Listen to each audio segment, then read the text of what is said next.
First Counselor Lyra stood at the observation deck of the Valerian High Command, her iridescent scales dimming as she processed the latest reports. The crystalline spires of New Alexandria stretched below, their usual brilliant glow now subdued under emergency protocols. The city that had stood as the jewel of the Valerian Alliance for 10,000 years might not survive another cycle. "Show me the Centaurus sector again," she commanded. The holographic display materialized, revealing a terrifying pattern of advancement that had become all too familiar. Entire star systems were going dark, not with the chaos of conventional warfare, but with the methodical precision of inevitability. The Nexari were coming.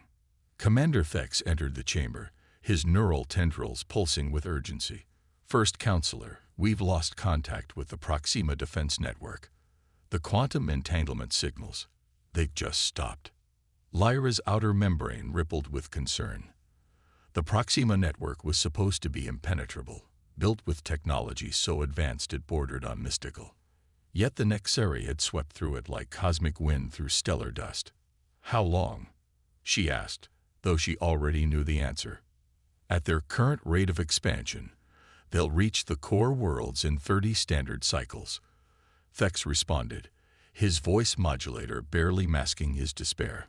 "The archival fleet is ready to evacuate the knowledge sanctums. But there's nowhere left to run," Lyra finished. The Valerian Alliance had watched as the Nexari consumed civilization after civilization. First, the militant Koth Empire fell, their supposedly invincible warships transformed into crystalline shells within days. Then the Zil Collective, whose mastery of dimensional engineering proved useless against the Nexari's adaptive capabilities. The latest tactical analysis materialized before them, showing the horrifying efficiency of the Nexari approach. They weren't just conquering, they were converting. Every world they touched became part of their crystalline network, organic matter transformed into extensions of their vast hive mind. The process was beautiful in its terrible perfection. Cities would sparkle like diamond gardens before going completely silent. "First Counselor," a new voice interrupted. Dr. Venn, the Alliance's leading xenobiologist, hurried into the chamber. Her anti-gravity pods hummed with barely contained excitement, the first positive emotion Lyra had seen in weeks.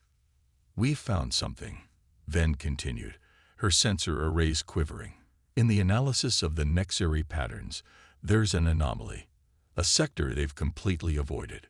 The holographic display shifted, zooming out to show a seemingly unremarkable spiral arm of the galaxy.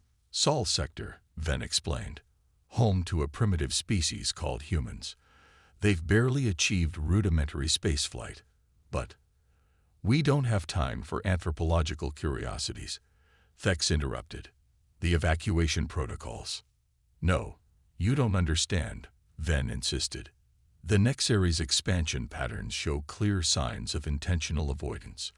They've gone out of their way to bypass this sector, even though it's caused inefficiencies in their resource consumption patterns." Lyra's neural pathways fired rapidly as she processed this information. In all their observations of the Nexari, they had never seen them deviate from maximum efficiency. "They're afraid," she whispered, the revelation sending shockwaves through her consciousness. "Not exactly afraid," Venn corrected. "Our analysis suggests they can't predict human behavior. The Nexari operate on perfect logical patterns, expanding through mathematical certainty. But humans, they're chaotic. They make decisions that defy logical progression. Their entire history is filled with examples of succeeding when probability dictates they should fail." The chamber fell silent as the implications sank in. The Valerian Alliance had achieved its greatness through careful planning, through the application of advanced technology and rational decision-making. But against the Nexari, all that sophisticated planning had proved worthless. "Show me everything about these humans," Lyra commanded. The holographic display filled with images of Earth, a primitive world still burning fossil fuels, plagued by internal conflicts, technological inefficiencies, and illogical social structures. Yet somehow, these beings had inadvertently created something the Nexari couldn't process, Unpredictability. The non-interference protocols, Thex began, are irrelevant if we're all converted to crystal. Lyra cut him off. She watched a historical simulation of human warfare, marveling at how they repeatedly achieved victory through what seemed like sheer impossibility. These humans don't follow logical patterns. They innovate in ways that shouldn't work, but do. They persist when persistence is irrational. They hope when hope is mathematically impossible. She turned to her commanders, her scales brightening with the first glimmer of real hope in months. Prepare a first contact package. If the Nexari can't predict humans, then humans might be the only ones who can stop them. As the orders went out, Lyra continued watching the Earth recordings. These beings had never faced a threat like the Nexari, had no concept of the true terrors that awaited them in the depths of space. But they had something that all the advanced civilizations of the galaxy had engineered out of themselves centuries ago: the ability to defy logic, to find solutions where none should exist, to change the rules when the game became unwinnable. The Nexari were coming, and for the first time, Lyra felt something more than despair. The humans weren't ready for galactic warfare. They weren't ready for the responsibility of saving countless civilizations. But perhaps that very unreadiness, that chaos, that unpredictability, was exactly what the galaxy needed. The silent invasion was about to meet its first real challenge.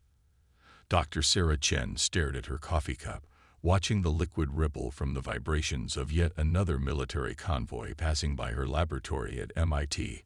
3 months had passed since the signals began, and Earth had transformed almost overnight.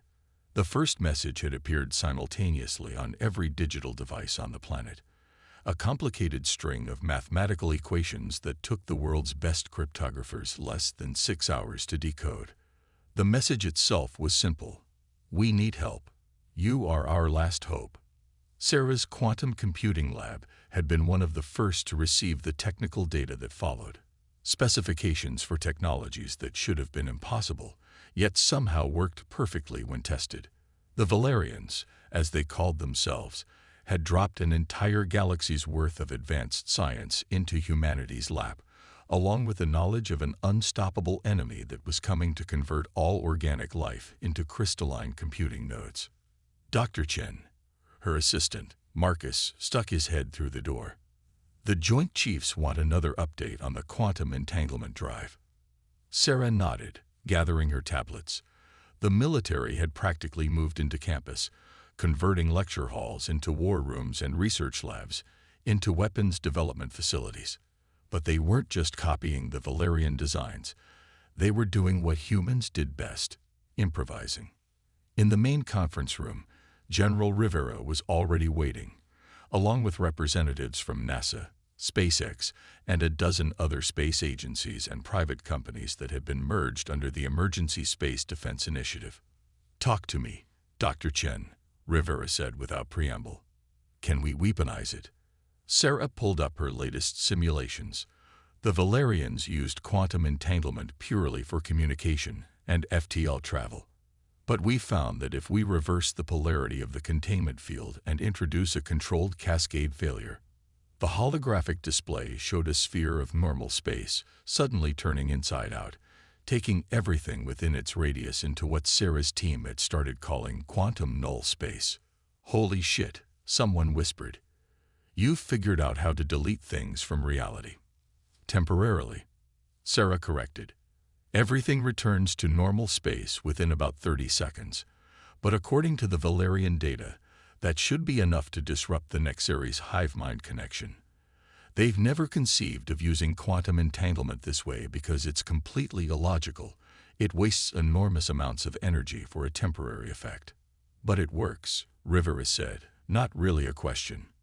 "In simulation, we'll need to test it in real space, but—" A klaxon cut through the air, and every screen in the room shifted to an emergency broadcast. The Valerian early warning system, tied into Earth's defense network, had detected something entering the solar system. "Multiple contacts," the AI assistant announced, its voice eerily calm. "Crystalline structures matching Nexari signatures." They've breached the Kuiper Belt. Rivera was already barking orders into his comm unit. Sarah felt her heart rate spike, but her mind remained oddly clear. They'd known this was coming. The Valerians had warned them that once the Nexeri realized humans were receiving advanced technology, they'd abandon their avoidance strategy and attack directly. How long? Sarah asked. At current velocity, they'll reach Earth orbit in approximately 72 hours. The room erupted in controlled chaos as humanity's defenders sprung into action. The past 3 months had been a crash course in preparing for this moment. Every nation had contributed their best and brightest, setting aside old rivalries in the face of extinction. They'd adapted Valerian technology in ways that even their alien allies hadn't thought possible, combining it with human ingenuity and what the Valerians politely called primitive but effective solutions. Dr. Chen, Rivera called out as she headed for the door. Your quantum deletion device, how fast can you have it ready? Sarah did some quick calculations. The prototype's about 80% complete. If we skip the safety protocols and testing, do it. Humanity's about to make its galactic debut, and I want us bringing something new to the party. As Sarah rushed back to her lab, she passed the window overlooking the campus quad, where students once lounged on the grass. Rows of hybrid tanks now stood ready. Earth steel and armor combined with Valerian energy shields and quantum phase cannons. They looked ugly, brutish compared to the elegant Valerian designs, but they were distinctly human. Adaptable, resourceful, and ready to do whatever it took to survive. The Nexeri were coming, expecting to find a primitive species barely capable of spaceflight. Instead, they would face humanity at its finest, backed into a corner, armed with advanced technology they barely understood, and absolutely refusing to go quietly into the night. In her lab, Sarah's team was already working at fever pitch. The quantum deletion device hummed ominously in its containment chamber, a mess of Earth and Valerian technology, held together with what amounted to digital duct tape and cosmic string theory. The Valerians said it couldn't be done. Marcus commented as they began the final assembly. Said using quantum entanglement as a weapon violated too many laws of physics. Sarah allowed herself a grim smile. Good thing humans never got the memo about impossible. Above them, humanity's combined fleet was taking position. Everything from converted aircraft carriers retrofitted with anti-gravity drives to hastily assembled space fighters that looked like they'd escaped from science fiction movies. They weren't pretty, they weren't elegant, but they were humanity's answer to an unstoppable force. Become an immovable object, then punch back with everything you've got. The last resort was about to become the first strike. The Nexeri emerged from quantum space like a crystalline tsunami, their ships forming perfect geometric patterns that seemed to mock the laws of physics. First Counselor Lyra watched from the bridge of the Valerian flagship as humanity's combined fleet moved to meet them. The contrast couldn't have been more stark. Where the Nexeri ships were elegant fractals of living crystal, the human vessels looked like they'd been cobbled together from spare parts and optimistic engineering. They're not following any known combat formation, Commander Thex observed, his neural tendrils twitching with anxiety. Their fleet organization appears almost random. That's because it is, Captain James Rodriguez replied from his position at the Joint Command Station. The human officer had been assigned as liaison between Earth's forces and the Valerian fleet. Every ship captain has general objectives, but they're free to improvise their approach. The Nexeri can't predict what we're going to do if we don't know ourselves. Lyra watched as the human fleet scattered in what appeared to be complete chaos.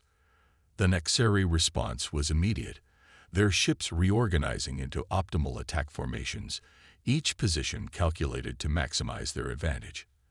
But the humans weren't playing by the same rules. A group of smaller Earth vessels, which Rodriguez had called converted fishing trawlers, suddenly activated their jury-rigged Valerian drives in ways that should have torn the ships apart. Instead, they created a cascading wave of quantum disruption that scattered Nexeri targeting systems. In the confusion, larger human ships moved in, their weapons a bizarre mix of refined Valerian energy weapons and what appeared to be modified mining equipment. "They're using industrial plasma cutters as weapons," Thex said incredulously. "The energy efficiency is terrible." "But it works," Rodriguez grinned. "The Nexary's defensive algorithms are designed to counter military-grade energy weapons. They don't know what to do with repurposed mining tools broadcasting on irregular frequencies." The battle unfolded like nothing Lyra had ever seen. Human ships would take positions that made no tactical sense, only to spring traps that existed in blind spots of Nexary prediction models. When the crystalline ships adapted, the humans simply changed tactics, sometimes mid-maneuver, displaying a flexibility that bordered on organizational chaos. "First Counselor," Dr. Ven's voice cut through the command channel. "The humans are ready to deploy their quantum deletion device, but their methodology is highly irregular." On the main display, Lyra watched as Dr. Sarah Chen's creation was moved into position. The Valerians had dismissed the weapon as theoretically impossible. The energy requirements alone should have made it unfeasible. But the humans had solved that problem with what they called a brute force approach, essentially overloading their systems in ways that should have been suicidal. "All ships, clear Sector 7, Rodriguez commanded. "Dr. Chen, you have a go." The device activated, and for a moment, reality itself seemed to hiccup. A sphere of space simply ceased to exist, taking with it a significant portion of the Nexary fleet. When the quantum void collapsed 30 seconds later, the returned ships were in disarray, their hive-mind connection temporarily severed. "Impossible," Thex whispered. "They actually weaponized quantum uncertainty." "No," Lyra corrected, her scales brightening with understanding. "They didn't solve the impossibility. They embraced it. Where we saw barriers, they saw opportunities." The battle continued to unfold in ways that defied conventional military doctrine. Human ships would intentionally take damage to their Valerian shields, using the energy feedback as impromptu weapons. Their crews would make decisions that seemed tactically unsound until the larger strategy became clear, not through careful planning, but through a shared human instinct for finding advantages in chaos. "The Nexari are retreating," Rodriguez announced, surprise evident in his voice. "They're actually running away." The crystalline ships were indeed pulling back, their perfect formations breaking down as they encountered scenario after scenario their predictive models couldn't process. They had faced the combined might of countless advanced civilizations before, but never anything like this, a species that treated the impossible as merely inconvenient, that met superior technology with superior ingenuity. "It's not just the technology," Lyra realized, watching the human fleet pursue the retreating Nexari. "It's their entire approach to existence. Where we seek perfection, they embrace imperfection. Where we see limits, they see challenges." A massive explosion lit up space as several human ships deliberately overloaded their reactors, creating a chain reaction that trapped a Nexari battle group in a temporal distortion. It was the kind of tactic that no advanced civilization would consider, sacrificing ships and technology for a temporary advantage. But that was exactly why it worked. "Status report," Rodriguez called out, and the responses came back in a cascade of human voices. "Chen's quantum device is ready for another burst. Third Fleet is improvising some sort of energy net using modified shield generators. The fishing boats are doing something with their tractor beams. They say to trust them." Lyra exchanged looks with Thex. The Valerian military had spent centuries perfecting their combat doctrine, refining it into a science. But science hadn't been enough against the Nexari. What the galaxy needed wasn't more perfection. It needed humanity's beautiful, chaotic, impossible innovations. The human factor wasn't just about technology or tactics. It was about hope. The irrational, illogical hope that made humans try things that shouldn't work, that made them stand up against impossible odds, that made them look at the laws of physics not as absolute rules but as guidelines to be creatively interpreted. And somehow, impossibly, It was working. The Nexeri didn't stay defeated for long. Within days of their initial retreat, they returned with a force that dwarfed their first attack. But this time, humanity was ready with something the Valerians had never considered, a plan that made absolutely no sense. Dr. Sarah Chen stood in the makeshift war room beneath MIT, watching as Admiral Rodriguez explained their strategy to an increasingly bewildered Valerian command staff. "You want to do what?" Commander Thex's neural tendrils were practically tied in knots. "We're going to let them win," Rodriguez repeated calmly. "Or at least we're going to let them think they're winning." First Counselor Lyra's scales shifted through various shades of confusion. "Your plan is to deliberately lose." "In a way." Sarah stepped forward, pulling up the holographic display of what they dubbed Operation Trojan Horse. The Nexeri's strength is their hive mind. Every crystal ship is connected, sharing data, adapting as one. But that's also their weakness.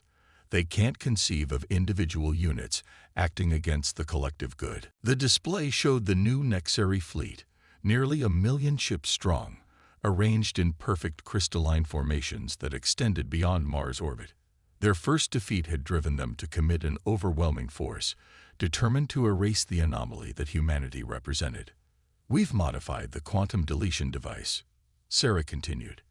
"Instead of creating temporary null spaces, it now generates what we're calling quantum tumors, permanent distortions in the fabric of reality that will spread through their hive-mind connection like a virus." "But they've already adapted to your quantum weapon," Thex protested. "Their shields now account for the possibility of space deletion." "Exactly," Rodriguez smiled, "which is why we're not going to use it as a weapon. We're going to let them capture it." The plan unfolded in the holographic display. Earth's forces would mount an apparently desperate defense, gradually falling back while taking heavy losses. Key ships would be sacrificed to sell the deception, making the Nexeri believe they were witnessing the last gasps of a dying resistance. "This is madness," a Valerian scientist declared. "You're talking about deliberately sacrificing advanced technology, letting it fall into enemy hands. The resource loss alone is exactly what makes it perfect," Sarah interrupted. "The Nexeri operate on perfect efficiency. They cannot comprehend deliberate inefficiency. When they capture our ships, they'll do what they always do: absorb the technology, analyze it, integrate it into their hive mind. And that's when the quantum tumors will activate. From their perspective, it will look like a natural evolution of their crystal lattice," Rodriguez added. "By the time they realize something's wrong, the disruption will have spread throughout their entire network." The Valerians struggled with the concept. Their entire civilization was built on the idea of progression, of moving forward through careful advancement. The notion of deliberately taking steps backward, of sacrificing resources and technology as part of a strategic deception, was almost physically painful to them. But that was precisely why it would work. The next few days were a masterclass in controlled chaos. Earth's fleet engaged the Nexeri in a series of seemingly desperate battles, each one a carefully choreographed dance of apparent defeat. Ships were abandoned with their quantum-infected systems intact. Defensive lines crumbled in ways that looked natural, but were precisely calculated to draw the Nexeri into specific patterns of advancement. Sarah watched from the command center as humanity's forces performed a fighting retreat that would have made Sun Tzu proud. Every loss was planned, every defeat carefully engineered to look like desperate resistance rather than calculated sacrifice. The Nexeri, true to their nature, followed their programming. They absorbed the abandoned technology, integrated the captured systems, spread their crystalline network through the debris of apparent victory. Their hive mind grew stronger with each acquisition, more confident in its inevitable triumph. They never noticed that the quantum tumors were spreading through their network like digital cancer, creating microscopic distortions in their perfect crystalline lattice. Each distortion was insignificant on its own, but they were multiplying, cascading through the hive mind's connections, creating a web of quantum instability that grew with every passing moment. Their approaching Luna orbit, Rodriguez announced. All ships execute final phase. Earth's remaining fleet, now reduced to what appeared to be a ragtag collection of damaged vessels, made its last stand in high Earth orbit. The Nexeri, sensing victory, committed their entire force to the final blow. That's when Sarah activated the trigger sequence. The effect was like watching a crystal cathedral shatter in slow motion. The quantum tumors, now spread throughout the Nexeri network, activated simultaneously. Their perfect crystalline formations began to break down as reality itself rebelled against their presence.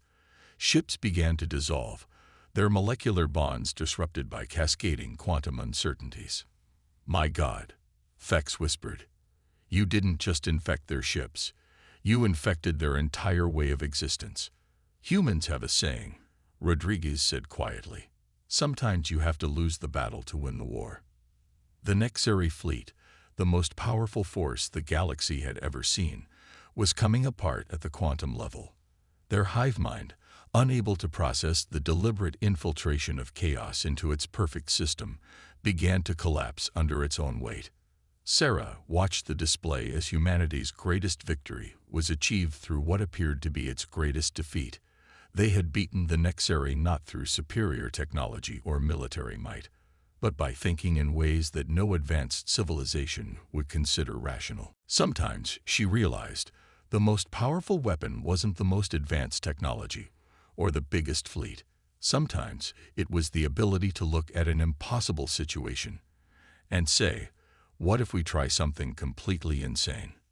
1 year after the Battle of Earth, First Counselor Lyra stood before the newly formed Galactic Conclave. The Great Hall of New Alexandria had been rebuilt, its crystalline spires now incorporating elements of human design, deliberate imperfections that made the structures stronger, more resilient, more alive. "The galaxy stands at a crossroads," she began, her scales shimmering with emotion. "For millennia, we believed that advancement meant perfection, that civilization's path forward was a straight line toward absolute efficiency. The Nexeri were the ultimate expression of that belief, and they nearly destroyed us all." The assembled representatives included delegations from every surviving spacefaring race, but all eyes were drawn to the human contingent.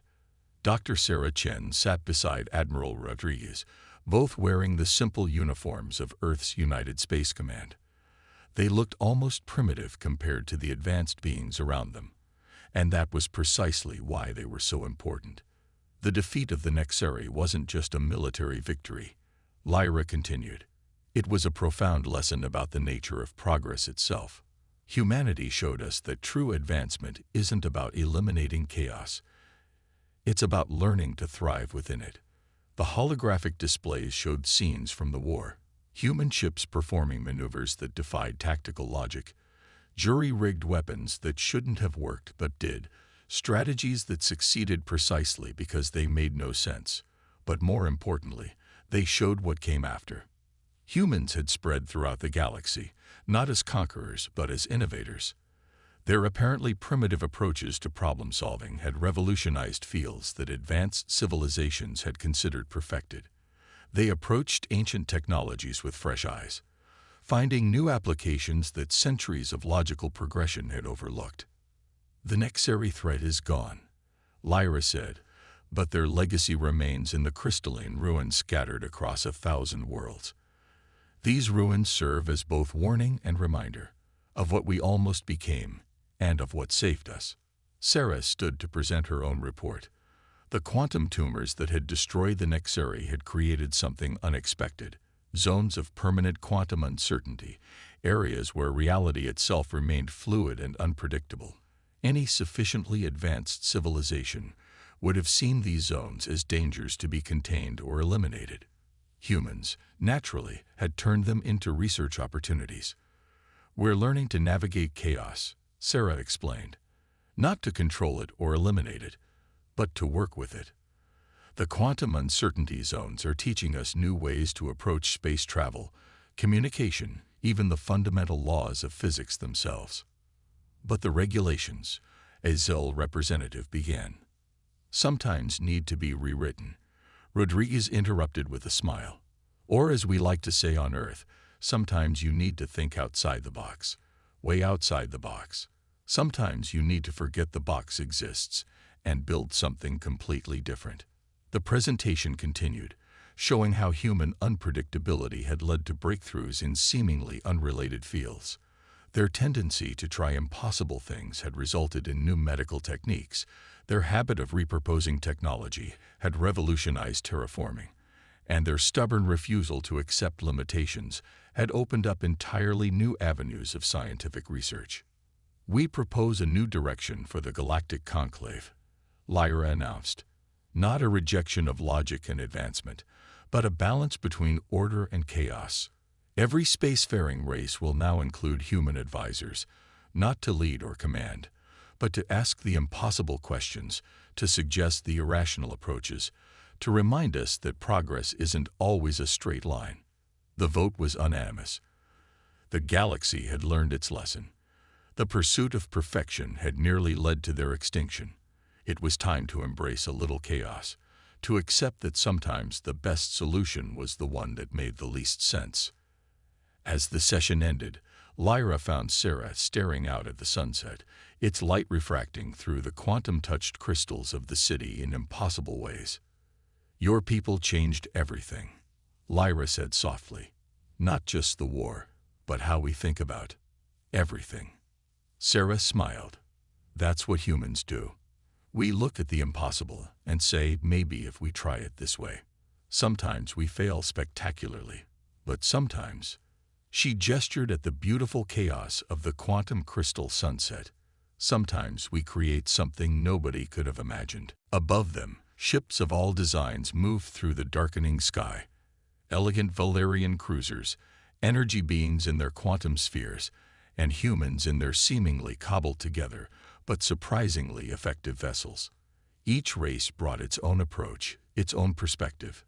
But it was the human factor, that wonderful, unpredictable, impossibly hopeful human factor, that bound them all together. The age of seeking perfection was over. The era of embracing beautiful chaos had begun. And the galaxy, in all its messy, illogical, wonderful complexity, was better for it.